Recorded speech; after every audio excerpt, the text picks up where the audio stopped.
ChatGPT said, letting go of control is one of the hardest things to do. It goes against everything we're taught, everything we're conditioned to believe about success, survival, and strength. We're told to hustle, to plan, to control the outcome, to anticipate every move. We're told that if we just work hard enough, think sharp enough, stay ready, nothing can shake us. But life has a way of proving that wrong. Life will shake the very ground beneath you, not because it wants to break you, but because it needs you to see that you were never the one holding it all together in the first place. She tried so hard, tried to keep it all aligned, every detail, every person, every expectation. She carried it all like it was her duty. She believed that if she could just manage everything perfectly, nothing would collapse. But perfection isn't peace, control isn't security, and sometimes the tighter you hold, the faster things slip away. You start believing that if you're not steering every part of the journey, it's going to crash, but that's not strength. That's fear in disguise, real strength. It shows up in the quiet decision to let go, not out of defeat, but out of wisdom. It takes a different kind of courage to step back and say, this is no longer mine to carry. That moment, that still, trembling moment, is not weakness. It's wisdom whispering, you were never meant to do this alone. There's a power in surrender that control could never touch. When she finally released the grip, when she opened her hands and said, I trust you, everything shifted. Not always externally, not right away, but something shifted inside her. Peace crept in where panic used to live. Clarity came into the places clouded by anxiety. There was room now for God to do what only He can do. You see, when we try to hold it all together, we're acting like we have all the answers, like we're the architect of every outcome. But sometimes the most divine things happen when we step out of the way. It's not that God wasn't moving before. It's that our hands were too full, too clenched to receive it. Control is heavy. It wears you down. It makes you question yourself. It demands that you predict and fix and forecast and explain. And even when you do, it's still never enough. Because control is an illusion, and illusions don't save, they deceive. She learned this the hard way. Through nights of overthinking, through days of disappointment, through plans that looked perfect on paper and still fell apart. And in the wreckage of all that striving, she finally got still, not because she wanted to, but because she had no more energy to fight. And in that stillness, wisdom arrived, gentle, quiet, but undeniable. Wisdom told her, letting go isn't quitting, letting go is trusting. Letting go is acknowledging that you are human and He is God. Letting go is how you rise, not how you fall. And for the first time in a long time, she believed that it didn't mean she stopped caring. It didn't mean she lost her drive or her passion. It just meant she stopped worshiping the outcome. She stopped tying her worth to the results. She stopped measuring her success by how perfectly she could plan it all. And in that shift, she found rest, not laziness, not complacency, but holy rest, the kind that comes when you finally realize you don't have to be the hero of every story. The kind of rest that doesn't need applause because it's rooted in peace, so she kept moving, but she moved differently. She still worked hard, but she wasn't hustling for validation anymore. She still dreamed big, but she didn't panic when the plan changed. Because now she knew, letting go wasn't the end of the road. It was the start of something sacred. She didn't have all the answers, but she had peace. She didn't know what tomorrow would bring, but she trusted the one who held tomorrow. And that kind of trust, that kind of surrender, that's not a weakness. That's the highest form of wisdom. Because when she finally stopped trying to be in control, God finally had room to move. She didn't know it at the time, but the breaking point was where the real story began. Not the polished version she showed the world, not the carefully curated timeline she thought she was following. No, this was raw, unfiltered, stripped-down life. The moment everything came undone, the moment she could no longer pretend, no longer push, no longer hold herself together, that was the beginning. It didn't feel like it, though. It felt like the end. It felt like failure. It felt like God had gone silent and life had gotten louder. But underneath the surface of that collapse was something sacred, something waiting to rise. She cried on the floor. Not the quiet kind of cry, but the guttural kind, the kind that comes when your heart doesn't have the words. She had prayed, hoped, waited, tried, fought, but it all came crumbling anyway. The job didn't work out. The relationship shattered, the dream delayed again, everything she had built her confidence on was gone. And in that moment she thought, this is it, this is where it all falls apart, but it was also the moment where something divine was forming beneath the rubble. You see, we don't often recognize the beginning when it's dressed as a breakdown. We want our new chapters to start with light, with clarity, with a neat transition and a motivational quote. But real beginnings, they're messy, they start in the dark, they start when you're empty. They start when your pride has been stripped and all that's left is your soul, bare, aching, and desperate for direction. That's where God meets us, not in the image we project, but in the honest pieces we try to hide.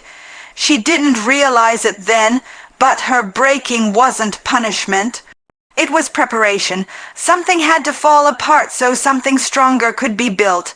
She thought she was losing her grip, but really, she was losing what was never meant to last. The pieces she tried so hard to hold together weren't her foundation. They were her prison, and when they finally fell, so did the pressure. So did the performance, so did the pretending.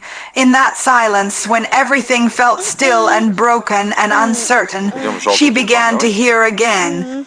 Not the noise of the world or the voice of fear, but something quieter, something real. It was God reminding her that He never needed her to be perfect. He just needed her to be present. That her value was never in her ability to hold everything up, but in her willingness to let Him take over. It's strange how we fear the breaking. We see it as failure, we see it as weakness, but what if it's actually the invitation we've been praying for? What if the collapse is just the start of clarity? What if the things we thought we couldn't live without were the very things keeping us from real life? She started to see it differently.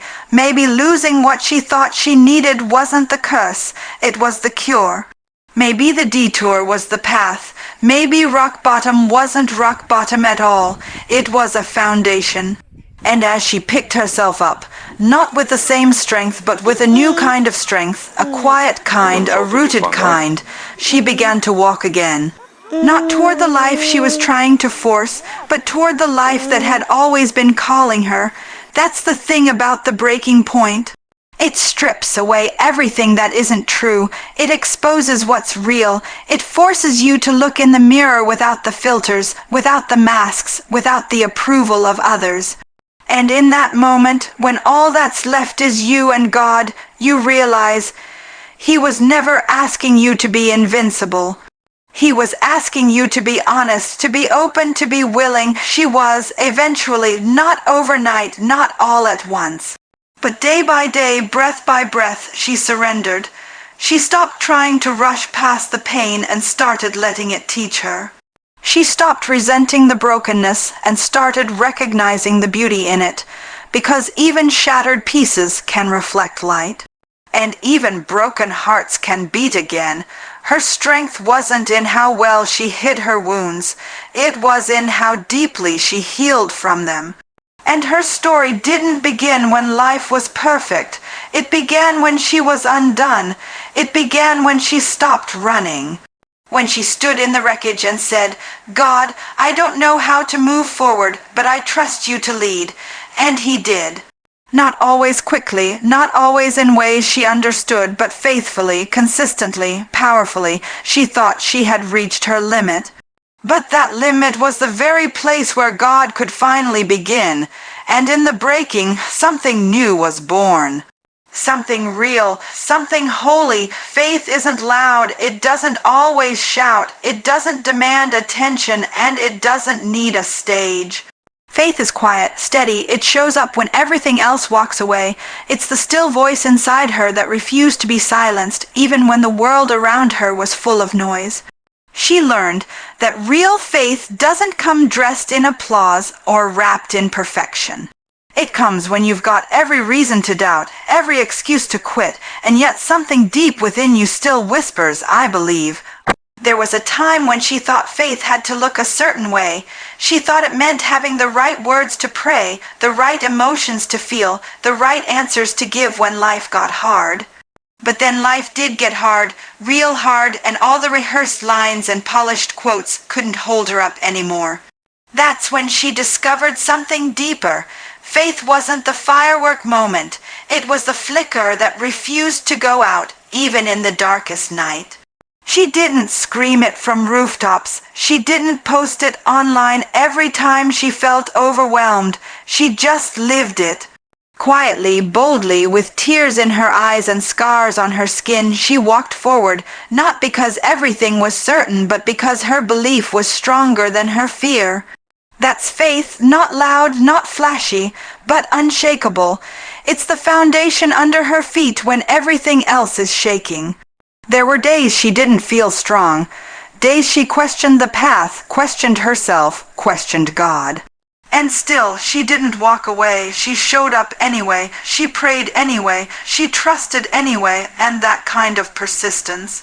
That kind of decision to believe when there's no proof in sight, that's the faith that moves mountains. Not the kind that needs the spotlight, but the kind that stands when storms come. She realized faith wasn't about never being afraid. It was about refusing to let fear make the final decision. It was about knowing that even when she couldn't see the outcome, the one writing the story was still in control. She stopped needing signs and started leaning into silence, because sometimes God doesn't shout to get your attention. Sometimes He waits for you to get quiet enough to hear the whisper. And when she did, she felt it. Not the loud boom of certainty, but the calm certainty of peace. Faith looked like waking up and facing another day when everything in her wanted to hide. It looked like choosing grace over bitterness, love over retaliation, patience over panic. It looked like believing in healing when the pain still lingered, believing in purpose when the plan fell apart, believing in Him especially when she couldn't see what He was doing. There's a kind of strength in that unseen but undeniable. She didn't need to prove her faith to anyone. She didn't need to convince the world that she was okay. Her faith wasn't for show, it was for survival. It was for the moments when no one was watching and the weight felt unbearable. It was the quiet resolve to keep moving forward, to keep breathing, to keep trusting that somehow, someway, God was still working it out. She knew now that real faith doesn't panic under pressure. It doesn't crumble when the plans change. It may shake, it's human, but it doesn't break because its roots run deep, not in circumstances, not in emotions, but in truth. The truth that she is held, the truth that she is seen, the truth that even in her weakest moment, God hasn't left her side. She didn't need a platform to live this faith. She didn't need a crowd. She just needed the decision made over and over again to believe even when it didn't make sense. And that decision, that quiet, sacred yes to keep believing, that changed everything, because faith isn't just believing for blessings. It's trusting through battles. It's knowing that even unanswered prayers don't mean God is absent. It's walking through valleys with the same confidence you had on the mountaintop. Not because of what you see, but because of who you trust. She carried that faith like armor, not loud, not heavy, just present, just firm. It became her anchor, her compass, her strength. And as life continued to move and shift and test her, she didn't collapse. Because her faith wasn't built on things that fade, it was built on the one who never changes. So when people asked her how she made it through, she didn't give a long speech. She just smiled because the truth was simple. Her faith wasn't loud, but it was unshakable, and that was enough. She thought she was losing everything. One by one, the pieces of her life began to fall apart: relationships, plans, dreams she held close, identities she had wrapped herself in.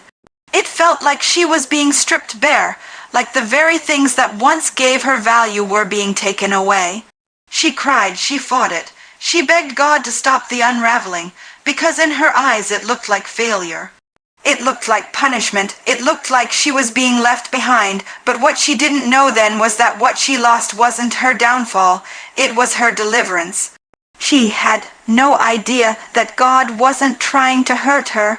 He was trying to free her from the lies she believed about herself, from the weight of people pleasing, from the fear of letting go, from the need to control what was never hers to carry.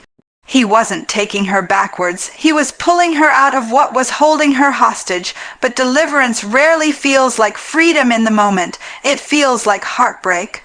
It feels like confusion. It feels like silence and isolation and aching in places that don't even have names. She kept trying to hold on, trying to fix what God was trying to remove, trying to salvage what no longer served her. It took time for her to realize that sometimes love looks like loss. Sometimes mercy looks like walking away. And sometimes the blessing is in what didn't work out, because if it had gone her way, she would have stayed in a place that was slowly breaking her. If that door had opened, it would have led to something that wasn't aligned with her destiny.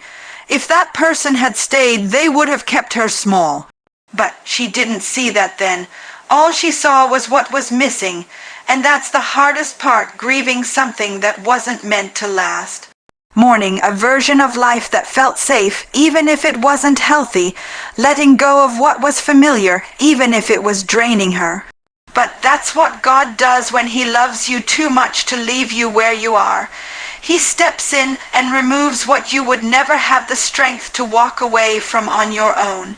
Not to punish you, but to prepare you. She didn't lose. It just looked that way. What she thought was a setback was really a setup.